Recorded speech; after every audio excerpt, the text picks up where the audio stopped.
नमस्कार, हमारे IGNOU audio books channel पर आपका स्वागत है। Indira Gandhi Rashtriya Mukt Vishwavidyalaya, bachelor of commerce BCOMG, BCOC 135 company विधि। खंड 1 कंपनी और उसका गठन। इकाई 3 प्रवर्तक प्रोमोटर। 3.0 उद्देश्य।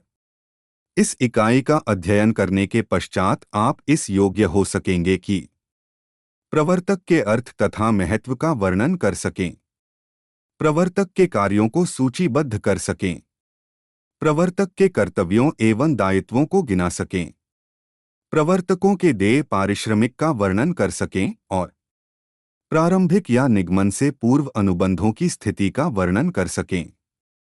3. एक प्रस्तावना। इकाई 1 में आप कंपनियों के विभिन्न प्रकार के संबंध में पढ़ चुके हैं। कंपनी के गठन का कार्य एक लंबी प्रक्रिया है जिसके विभिन्न चरण होते हैं।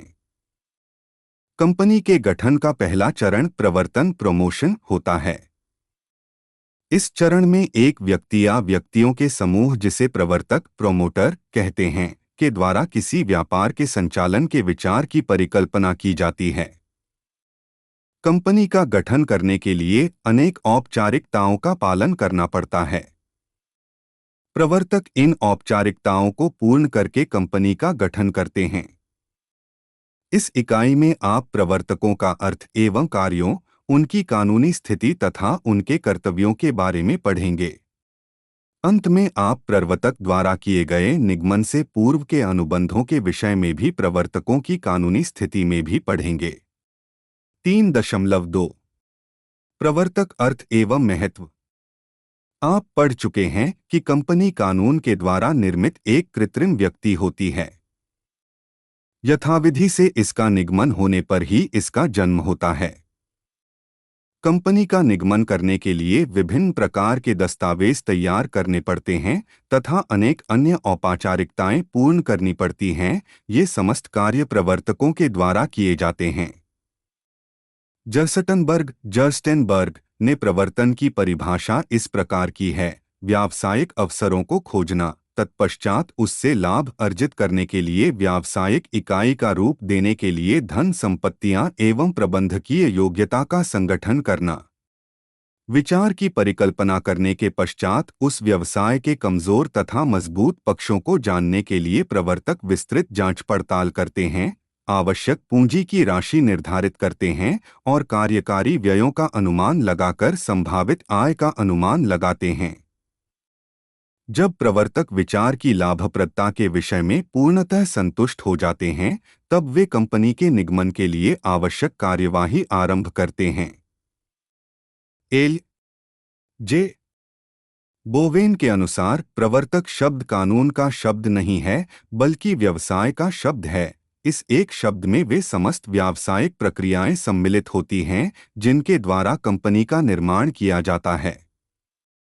Justice C. कॉकबर्न ने प्रवर्तक की व्याख्या इस प्रकार की है: ऐसा व्यक्ति जो किसी परियोजना से संबंधित कंपनी का गठन करता है और उसे आरंभ करता है और जो इस उद्देश्य की पूर्ति के लिए आवश्यक कार्यवाही करता है।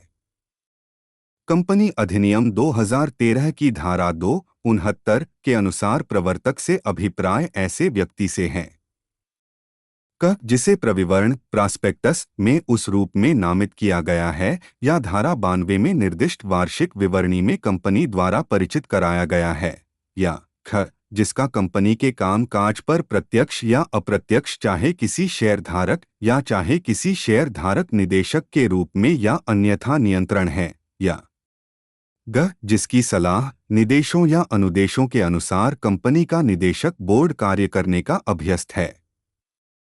जो व्यक्ति केवल किसी पेशेवर की हैसियत से ही कार्य कर रहा है, उस पर यह बात लागू नहीं होती, वह प्रवर्तक नहीं माना जाएगा। नीचे लिखे वर्णन से प्रवर्तक के कार्यों की प्रकृति का पता लगता है जिनसे प्रवर्तक सामान्यतः जुड़ा होता है। ये हैं: 1. वह कंपनी का गठन करता है और इसे चलते देखता है। 2. वह उन सब आवश्यक कार्यवाहियों को अपने ऊपर लेता है जो कंपनी के गठन के लिए चाहिए। 3. वह निदेशक बोर्ड को निर्देश, सलाह व आदेश देता है। 4. वह प्रत्यक्ष व अप्रत्यक्ष रूप से कंपनी के कामकाज पर नियंत्रण रखता है। कंपनी के एक से अधिक प्रवर्तक हो सकते हैं। प्रवर्तक एक व्यक्ति, फर्म, व्यक्तियों का समूह या निगमित निकाय, बॉडी, कॉरपोरेट हो सकते हैं।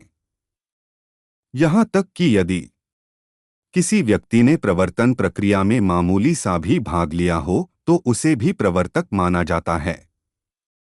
परंतु यदि किसी व्यक्ति ने सीमानियम में हस्ताक्षर किए हैं अथवा उसने कंपनी के गठन से संबंधित व्ययों के लिए धन जुटाया है या पेशेवर की हैसियत, प्रोफेशनल कैपेसिटी में कार्य किया है तो इतने से ही वह प्रवर्तक नहीं बन जाता है।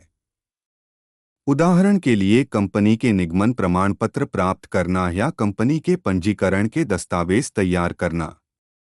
आथर एक कानूनी सलाहकार, सॉलिसिटर जो अंतर्नियम तैयार करता है, या एक लेखाकार कंपनी जो परिसंपत्तियों क्रय करना चाहती है, उनका मूल्यांकन करता है। वे अपने पेशे की हैसियत से प्रवर्तकों की सहायता करता है। यदि जहां वह इससे अधिक कार्य करता है, जैसे अपने ग्राहकों, क्लाइंट्स का ऐसे व्यक्तियों से परिचय कराता है जो उस कंपनी के शेयर क्रय करना चाहते हैं, प्रवर्तक माना जाएगा। वह व्यक्ति प्रवर्तक नहीं बन जाता है जिसने सीमानियम पर एक या अधिक शेयर के लिए एक अभिदाता के रूप में हस्ताक्षर किए हैं। ऑफिशियल लिक्विडेटर वर्सेस वेलू मुदलियार।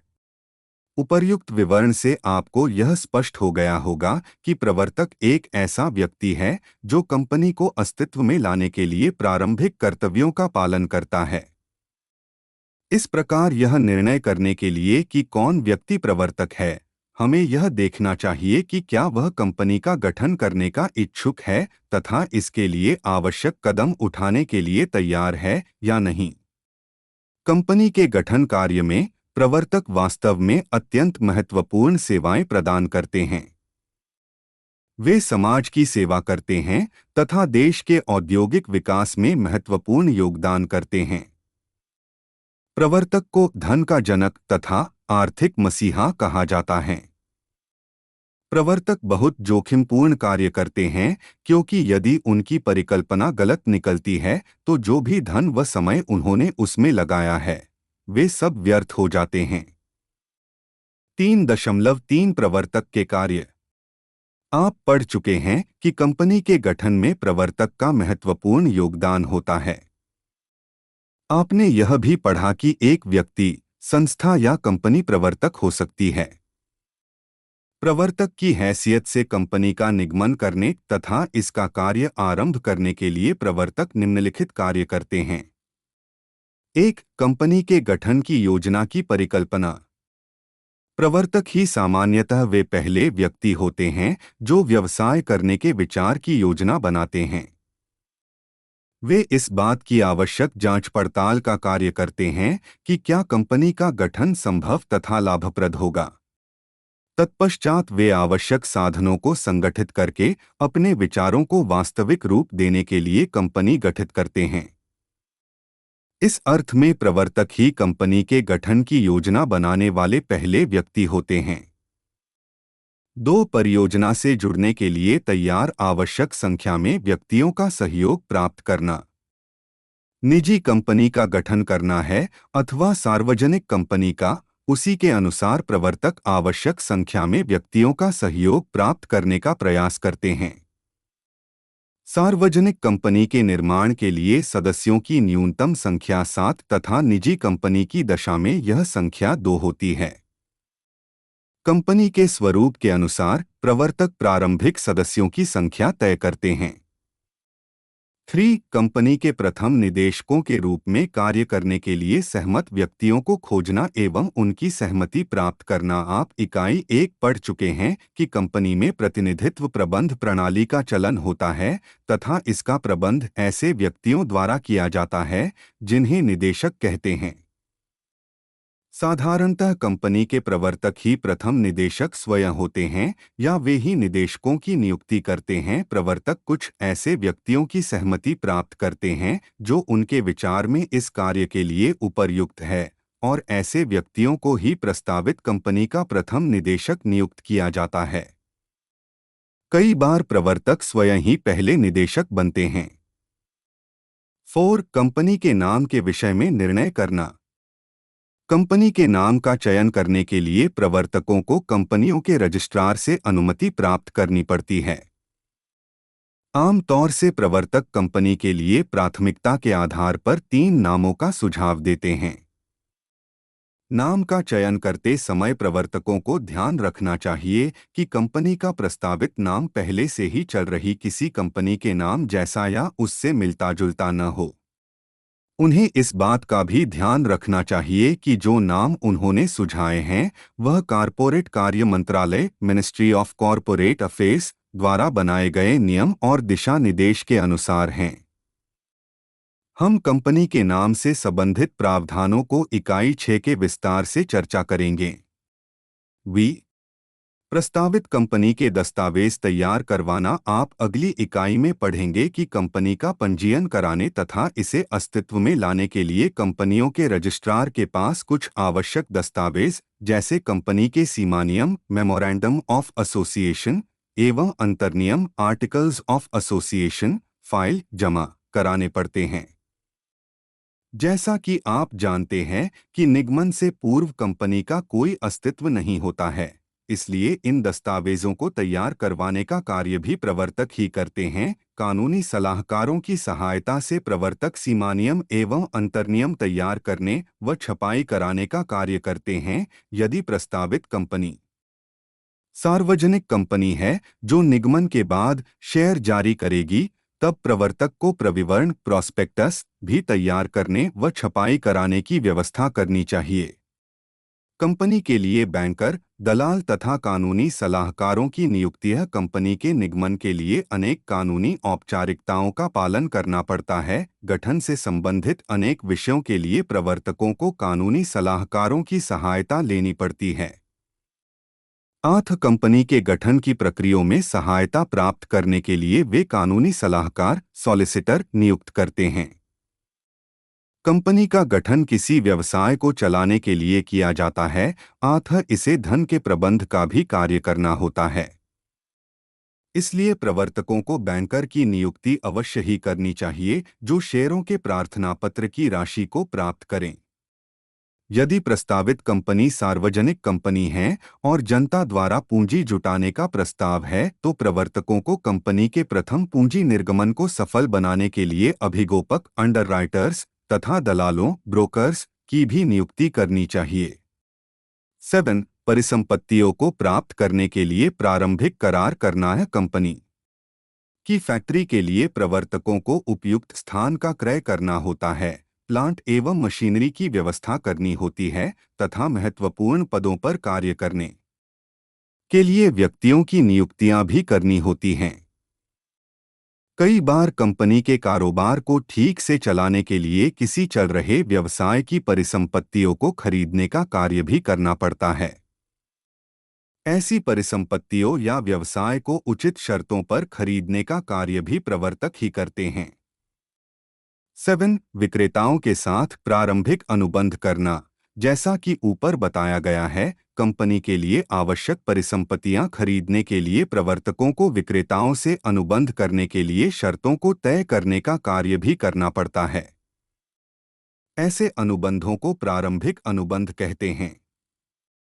9. रजिस्ट्रार के पास आवश्यक दस्तावेजों को जमा कराने की व्यवस्था करना। कंपनी के पंजीयन के लिए प्रवर्तकों को स्टाम्प शुल्क, दस्तावेज जमा कराने की फीस तथा अन्य व्ययों का भुगतान करना पड़ता है। प्रवर्तकों को ही इस बात का पूरा ध्यान करना पड़ता है कि कंपनी के निगमन से संबंधित समस्त कानूनी औपचारिकताओं का पालन कर दिया गया है। 3. 4. प्रवर्तकों की कानूनी स्थिति। आप पढ़ चुके हैं कि कंपनी के गठन के लिए प्रवर्तक ही उत्तरदायी होते हैं।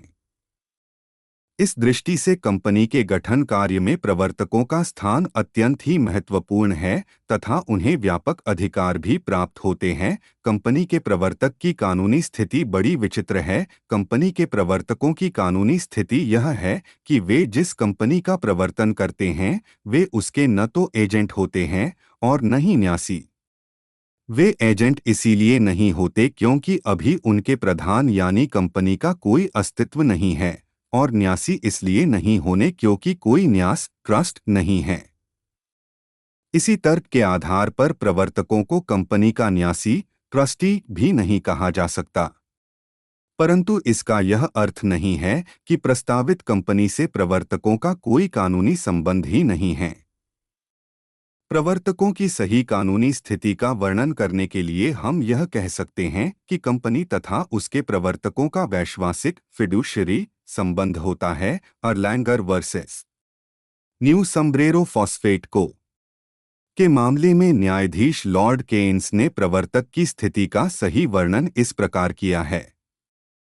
कंपनी के प्रवर्तकों की स्थिति निःसंदेह वैश्वासिक होती है।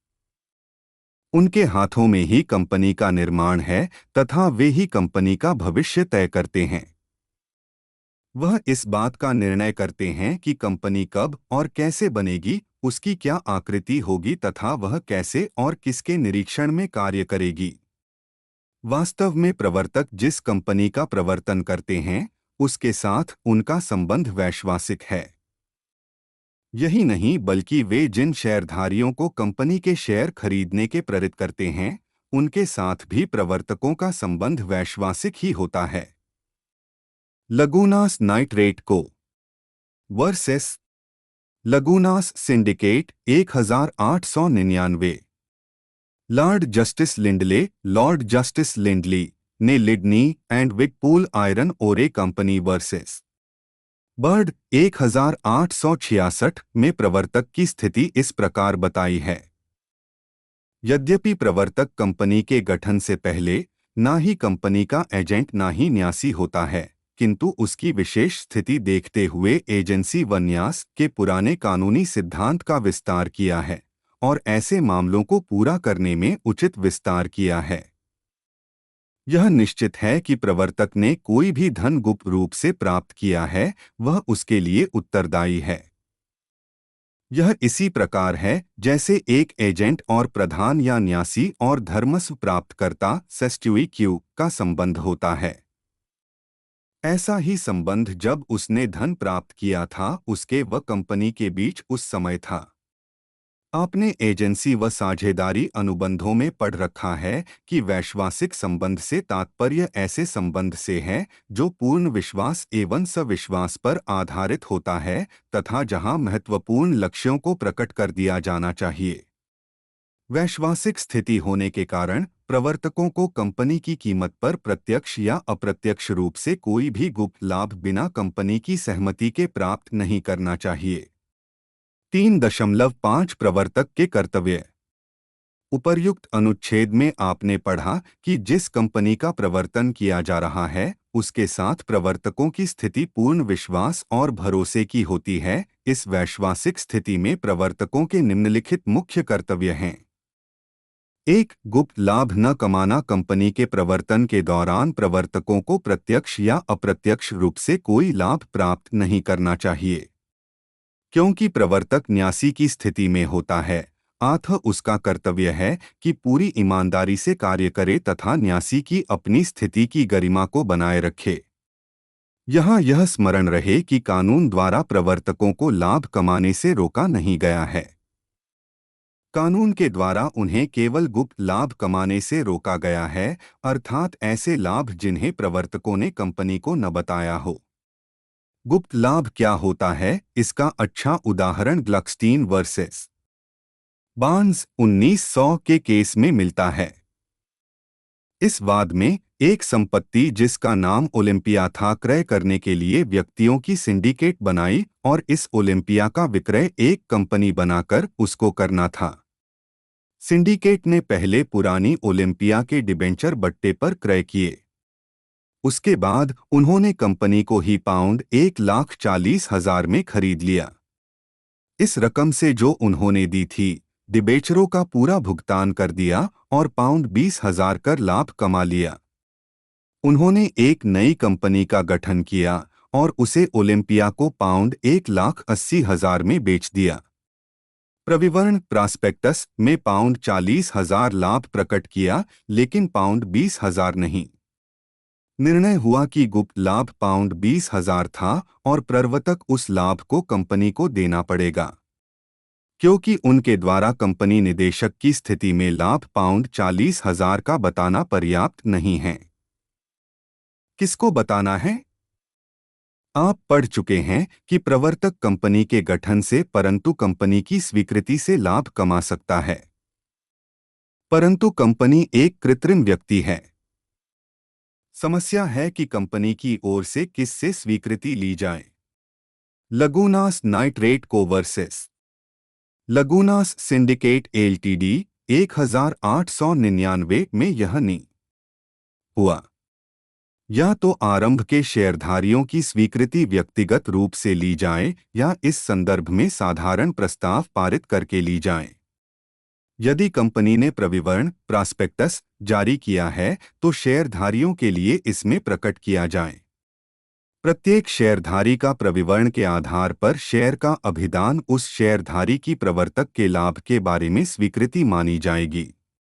प्रवर्तकों को यह सुनिश्चित करना चाहिए कि असली तथ्य उनको बताना है जो प्रवर्तक द्वारा उस कंपनी में शामिल होने लिए प्रेरित किए गए हैं। यदि कोई प्रवर्तक गुप्त लाभ अर्जित करता है तो कंपनी को उसके विरुद्ध निम्नलिखित उपचार उपलब्ध हैं। अनुबंध निरस्त करना। गुप्त लाभ की सूचना होने पर कंपनी प्रवर्तक द्वारा किए गए उस अनुबंध को समाप्त कर सकती है जिससे उसे गुप्त लाभ हो रहा है। लाभ लौटाने का आदेश। कंपनी प्रवर्तक से गुप्त लाभ की समस्त रकम लौटाने के लिए आदेश दे सकती है। कर्तव्य भंग के लिए दावा। कंपनी प्रवर्तक के विरुद्ध अपकरण मिसफीजेंस या छलकपट के लिए मुकदमा दायर कर सकती है क्योंकि प्रवर्तकों ने गुप्त लाभ कमाकर कंपनी के प्रति अपने कर्तव्य को भंग किया है। 2. कंपनी को महत्वपूर्ण तथ्यों को प्रकट करना। वैश्वासिक संबंधों को ध्यान में रखते हुए प्रवर्तकों का यह कर्तव्य है कि वह कंपनी के समक्ष समस्त तथ्य प्रकट कर दें। यदि प्रवर्तक स्वयं अपनी संपत्ति कंपनी को बेचकर लाभ अर्जित करते हैं अथवा उनका कंपनी के किसी व्यवहार में कोई हित है तो प्रवर्तकों को यह तथ्य प्रकट कर देने चाहिए। आपके यह स्मरण रखना चाहिए कि प्रकटीकरण करते समय प्रवर्तकों को पूर्ण तथ्य प्रकट कर देने चाहिए। यदि वह पूर्ण तथ्य प्रकट किए बिना अपनी संपत्ति को बेचता है तो कंपनी या तो उस अनुबंध को समाप्त कर सकती है या फिर अनुबंध को बनाए रखते हुए प्रवर्तकों से लाभ लौटाने के लिए कह सकती है। आइए अब प्रवर्तकों की इस वैश्वासिक स्थिति को एक उदाहरण द्वारा स्पष्ट करते हैं। एक किसी सूखी भूमि का स्वामी था। उसने और उसके मित्रों ने माइक्रोचिप्स निर्माण करने के उद्देश्य से एक कंपनी गठित करने का निर्णय किया। उन्होंने कंपनी के प्रथम निदेशकों को नियुक्त कर दिया। ए ने अपनी भूमि उसके वास्तविक मूल्य से कहीं अधिक मूल्य पर कंपनी को बेच दी। कंपनी के गठन के पश्चात शेयरधारियों की सभा में भूमि खरीदने के करार की अनुमति दे दी गई, परंतु सभा में यह तथ्य प्रकट नहीं किया गया कि वह भूमि ए की है तथा इस व्यवहार से ए ने लाभ कमाया है। कुछ समय बाद कंपनी का समापन करना पड़ा तो समापक ने भूमि के विक्रय के सौदे से हुए लाभ को लौटाने के लिए ए पर मुकदमा कर दिया। इस उदाहरण में आपने अपने गौर किया होगा कि ए ने पूर्ण तथ्यों को प्रकट करने के अपने कर्तव्य का पालन नहीं किया तथा प्रवर्तन के दौरान ए ने गुप्त लाभ अर्जित किया। क्योंकि प्रवर्तक ने गुप्त लाभ के तथ्य को प्रकट नहीं किया, कंपनी इस अनुबंध को समाप्त कर सकती है। यदि ए ने कंपनी के निदेशकों तथा शेयरधारियों के समक्ष पूर्ण तथ्य प्रकट कर दिए होते तो वह इस लाभ को अपने पास रख सकता था। 3. लेनदेन का लाभ कंपनी को देना चाहिए है। प्रवर्तक का यह कर्तव्य है कि प्रवर्तक की स्थिति में वह जो लेनदेन या करार करता है उससे उत्पन्न लाभ कंपनी को ही दे। उदाहरण के लिए, यदि उसने कंपनी के लिए निश्चित मूल्य पर बेचने के लिए भूमि कोई सौदा किया है, तो उस निश्चित मूल्य पर ही वह भूमि कंपनी को बेचनी चाहिए। यदि यह निश्चित मूल्य से अधिक मूल्य पर भूमि बेचता है, तो कंपनी इस बात की जानकारी मिलने पर इस अनुबंध को समाप्त कर सकती है। यदि किसी कारण से उस अनुबंध को समाप्त नहीं किया जा सकता हो, तो कंपनी प्रवर्तकों से हर्जाने जाने की मांग कर सकती है तथा हर्जाने जाने की रकम प्रवर्तक को मिले हुए लाभ की रकम के बराबर होगी। परंतु यह ध्यान रहे कि संपत्ति के विक्रय से उत्पन्न लाभ को प्रवर्तक से केवल तभी वापस मांगा जा सकता है जब यह क्रय विक्रय उस समय हुआ हो जब वह प्रवर्तक के रूप में कार्य कर रहा था। भावी कंपनी तथा बाहरी व्यक्तियों के साथ लेनदेन करते समय अपने दायित्व से बचने के लिए प्रवर्तकों को पूर्ण ईमानदारी व निष्ठा से कार्य करना चाहिए। 4. भावी आवंटितियों के प्रति कर्तव्य। प्रवर्तकों का कंपनी के प्रति विश्वास का संबंध है। इसका यह अर्थ नहीं है कि उनका संबंध केवल कंपनी के प्रति है, बल्कि भावी आवंटितियों के प्रति भी प्रवर्तकों का यही संबंध है। 8. प्रवर्तकों का यह कर्तव्य है कि उनके द्वारा जो भी प्रविवरण जारी किया जाए उसमें समस्त महत्वपूर्ण तथ्यों का पूर्ण विवरण दिया जाए तथा उसमें कोई भी असत्य कथन नहीं दिया जाना चाहिए। प्रवर्तकों के कर्तव्यों की समाप्ति। यह कंपनी के निगमन के बाद प्रवर्तक के कर्तव्य समाप्त नहीं होते या यहाँ तक कि जब निदेशक बोर्ड भी गठित हो गया हो। वह जब तक रहते हैं जब तक कंपनी ने संपत्ति अधिग्रहित न कर ली हो या व्यापार जो चलाना है और आरंभिक पूंजी न जुटा ली हो। लगूनास नाइट्रेट को वर्सेस लगूनास सिंडिकेट एलटीडी सुप्रा और प्रवर्तक से निदेशक बोर्ड ने कंपनी का प्रबंध अपने हाथों में ले लिया हो। TWY cross versus grant 1877। 3. 6. प्रवर्तकों के दायित्व। आपने अभी प्रवर्तकों के वैश्वासिक कर्तव्यों के बारे में पढ़ा और यह पढ़ा कि कोई भी कर्तव्य भंग किए जाने पर कंपनी प्रवर्तकों को गुप्त लाभ लौटाने के लिए कह सकती है। प्रवर्तकों द्वारा किए गए किसी ऐसे विक्रय अनुबंध में जिसमें उन्होंने अपने हित को प्रकट नहीं किया हो, कंपनी अनुबंध को समाप्त कर सकती है। कंपनी अधिनियम के अंतर्गत प्रवर्तकों के दायित्व निम्नलिखित है। धारा 26 में उन विषयों व रिपोर्टों का वर्णन किया गया है जिन्हें प्रविवरण में अवश्य शामिल करना चाहिए। यदि इस प्रावधान का पालन नहीं किया जाता तो शेयराधारी प्रवर्तकों को धारा 35 के अंतर्गत हर्जाना कॉम्पेंसेशन देने के लिए उत्तरदायी ठहरा सकते हैं। धारा 35 के अनुसार प्रविवरण में किए गए असत्य वर्णन के लिए प्रवर्तकों के विरुद्ध दीवानी कार्यवाही की जा सकती है। इस धारा के अंतर्गत प्रविवरण में किए गए असत्य या गुमराह करने वाले कथनों के लिए प्रवर्तक प्रत्येक ऐसे व्यक्ति के प्रति उत्तरदायी होता है जिसने प्रविवरण पर विश्वास करके शेयरों या ऋणपत्रों के लिए प्रार्थना पत्र भरे हैं। प्रविवरण में किए गए असत्य कथन से यदि किसी ऐसे व्यक्ति को हानि होती है जिसने प्रविवरण के आधार पर ही शेयरों या ऋणपत्रों के लिए आवेदन किया है, तो इस हानि को पूरा करने के लिए प्रवर्तक उत्तरदायी होते हैं। धारा 35 में उन प्रावधानों का भी विशेष उल्लेख किया गया है कि जिनके आधार पर प्रवर्तक अपने दायित्व से बच सकते हैं। प्रविवरण में किए गए असत्य कथन के दायित्व से बचने के लिए ये उपचार सभी दायी व्यक्तियों को उपलब्ध हैं। इन उपचारों के बारे में आप इकाई 8 में विस्तार से अध्ययन करेंगे। धारा 34 में प्रविवरण में किए गए असत्य वर्णन के लिए आपराधिक क्रिमिनल कार्यवाही करने का प्रावधान है। उपर्युक्त उल्लिखित दो परिस्थितियों में दीवानी सिविल कार्यवाही के अतिरिक्त प्रवर्तकों के विरुद्ध असत्य वर्णन के लिए आपराधिक कार्यवाही भी जा सकती है। आपराधिक दायित्व के लिए कंपनी अधिनियम 2013 की धारा 447 में प्रावधान है। इसके अनुसार 6 मास से 10 वर्ष तक का कारावास हो सकता है और प्रवर्तक जुर्माने के लिए भी उत्तरदायी होगा जो कपट की रकम से कम नहीं होगा। किंतु यह रकम कपट की रकम के 3 गुना तक भी हो सकती है। और जहां कथित कपट जनहित के विरुद्ध है, वहां कारावास की अवधि 3 वर्ष से कम नहीं होगी।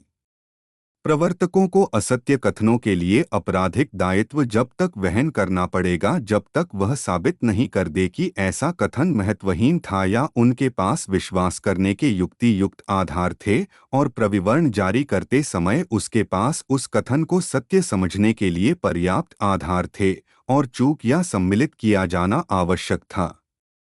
4 धारा 300 के अनुसार अधिकरण को यह अधिकार है कि वह कंपनी के गठन के दौरान कपट के लिए दोषी सभी प्रवर्तकों की सार्वजनिक रूप से जांच करे। यदि कंपनी के समापन की स्थिति में समापक अपनी रिपोर्ट में कंपनी के प्रवर्तन या गठन के दौरान किसी कपट का वर्णन करते हैं, तब भी अधिकरण उस प्रवर्तक को से पूछताछ कर सकता है। 5 धारा 340 में प्रावधान किया गया है कि यदि कंपनी के गठन के दौरान अपकरण मिसफीजेंस या विश्वास भंग करके धन का दुरुपयोग किया जाता है, तो भी प्रवर्तक इसके लिए उत्तरदायी होते हैं।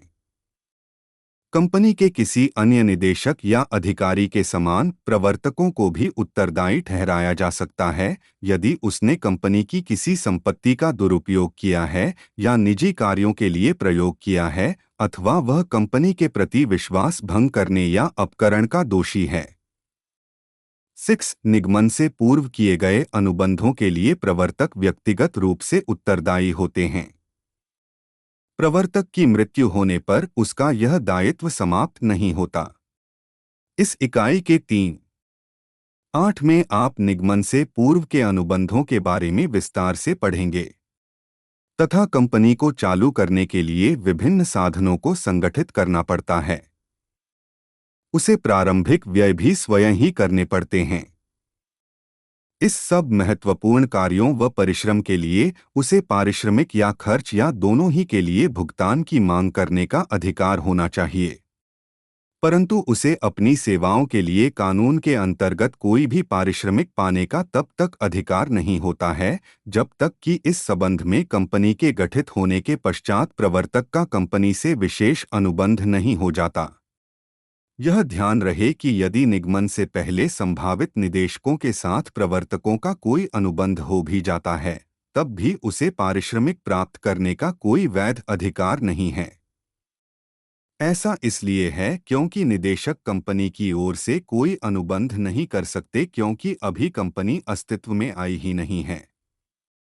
कई ऐसी परिस्थितियां भी हैं जब कंपनी के अंतर्नियमों में एक निश्चित धनराशि प्रवर्तकों को पारिश्रमिक के रूप में देने का प्रावधान किया जा सकता है।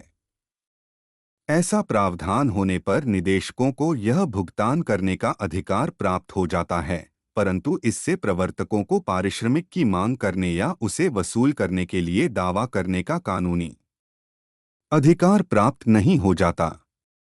व्यवहार में कंपनी के पंजीकरण के बाद कंपनी आमतौर से प्रवर्तकों को उनकी महत्वपूर्ण सेवाओं के लिए उचित पारिश्रमिक देने का करार करती है। प्रवर्तकों को दिया जाने वाला पारिश्रमिक निम्नलिखित में से किसी भी रूप में दिया जा सकता है। वह अपनी संपत्ति को नकद मूल्य पर या पूर्णदत्त शेयर पर ऊंचे मूल्य पर कंपनी को बेच सकता है, परंतु वह ऐसा तभी कर सकता है जब उसने अपने लाभ के बारे में स्वतंत्र निदेशक मंडल या इच्छुक शेयरधारियों के समक्ष तथ्य प्रकट कर दिए हों। 2 वह बेचे गए शेयरों पर कमीशन भी प्राप्त कर सकता है। 3 उसके द्वारा प्रदान की गई सेवाओं के लिए उसे कंपनी एकमुश्त रकम का भुगतान कर सकती है।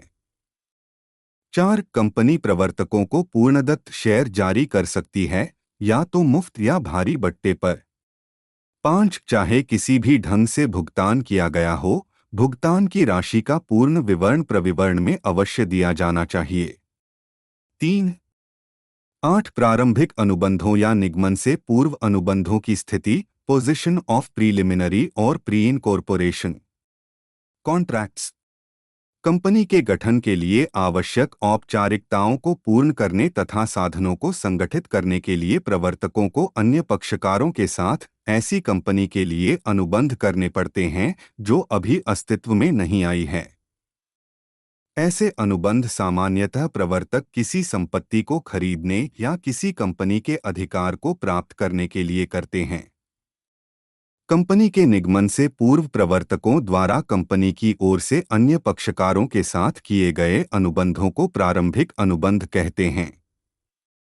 आपको स्मरण रखना चाहिए कि कंपनी के निगमित हो जाने पर भी कंपनी इन प्रारंभिक अनुबंधों से बाध्य नहीं होती है।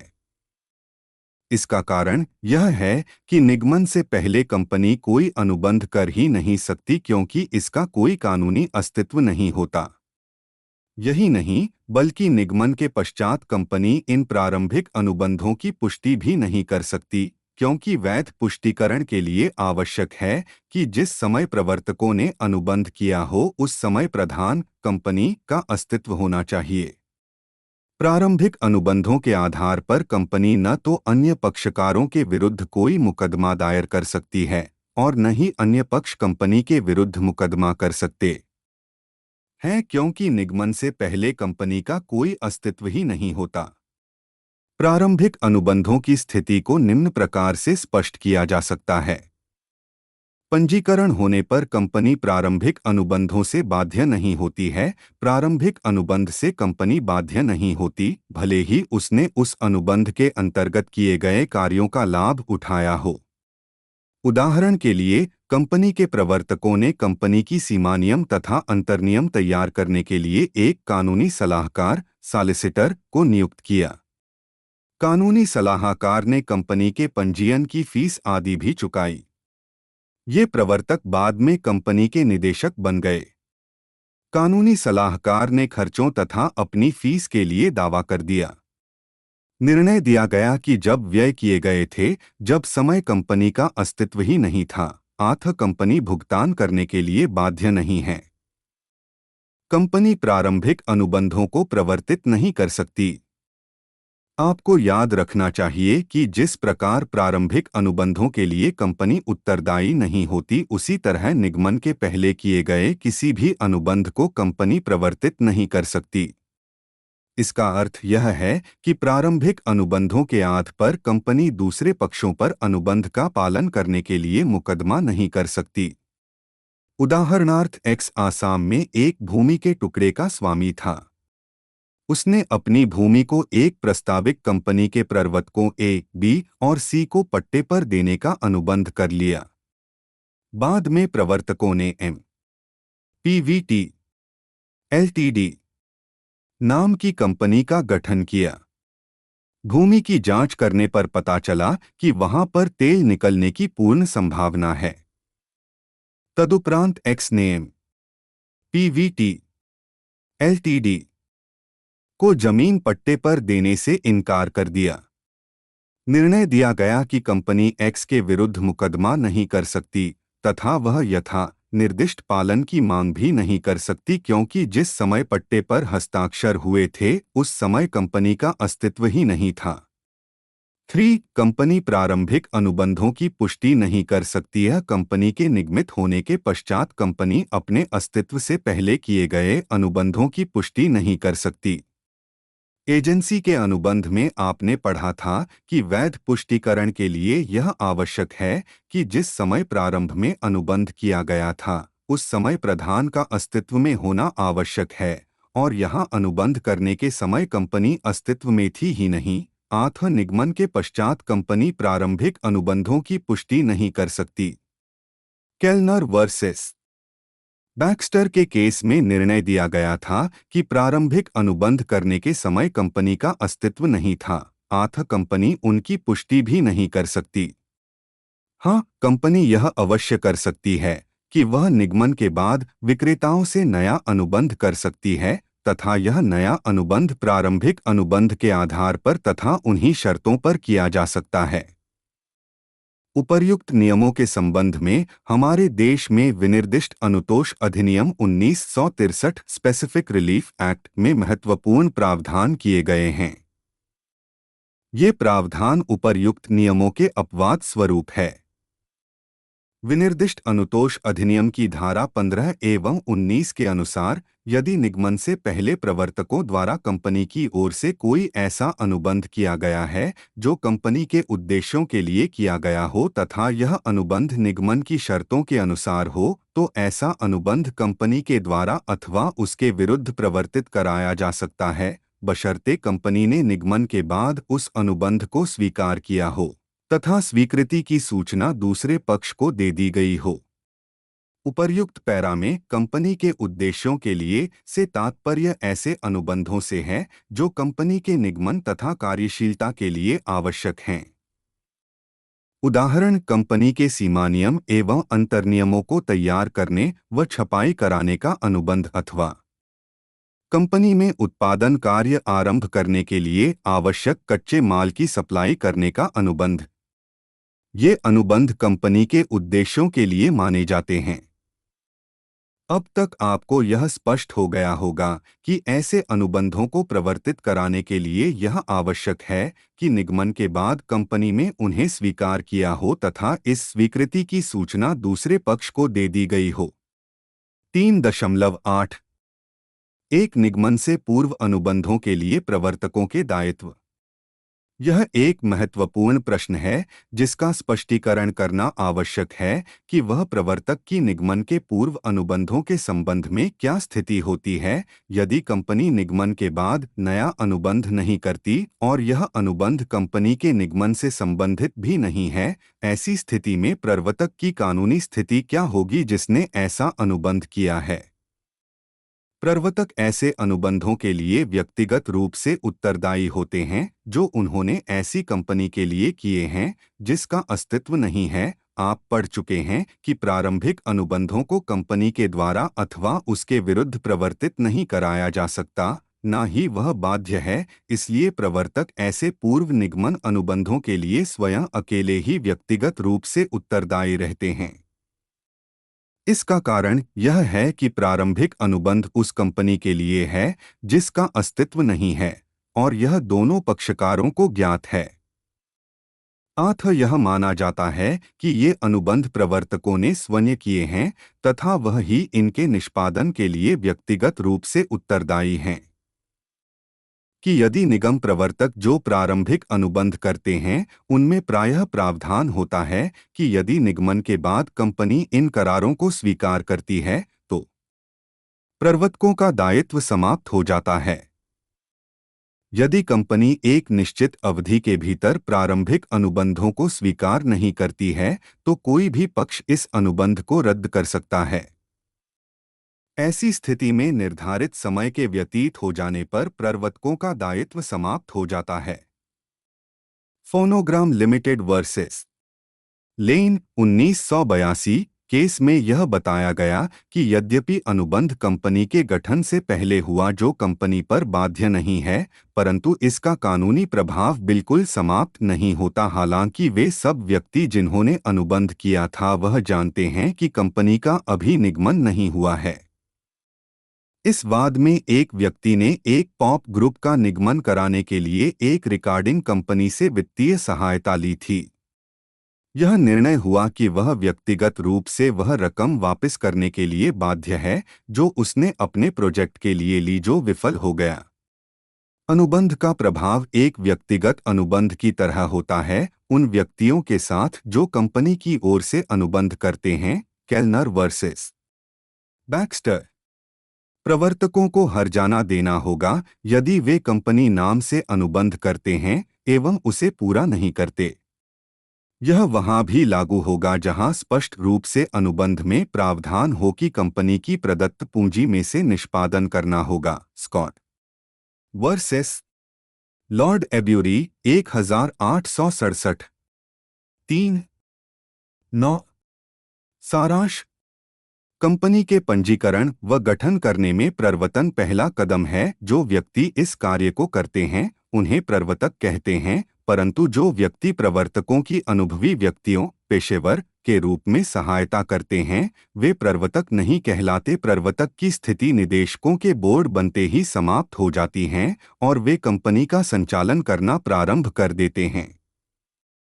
अधिनियम में प्रवर्तकों के कर्तव्यों के बारे में कोई प्रावधान नहीं है। यह प्रविवरण में अशुद्ध कथनों जिसके वह पक्षकार हैं, वह कपटपूर्ण व्यापार के लिए प्रवर्तकों पर दायित्व लगाता है। न्यायालय ने उन पर 2 वैश्वासिक कर्तव्य लगाए हैं। 1. प्रवर्तन में कोई गुप्त लाभ न कमाना और 2. उन लेनदेनों में जिनमें उसका हित है कंपनी को प्रकट करना। एक प्रवर्तक को उसकी सेवाओं के लिए किसी प्रकार के पारिश्रमिक का अधिकार नहीं है जब तक एक वैध अनुबंध उसके और कंपनी के बीच में न हो, और विकल्प यह है कि अंतर्नियम निदेशकों को उसे रकम देने के लिए प्राधिकृत करें। निगमन से पूर्व किया गया अनुबंध प्रारंभ से ही व्यर्थ है जब तक कि कंपनी ऐसे अनुबंधों को निगमन के बाद अपना ले और यह अनुबंध निगमन की शर्तों के साथ हो। धन्यवाद। मिलते हैं अगले वीडियो में अगले पाठ के साथ।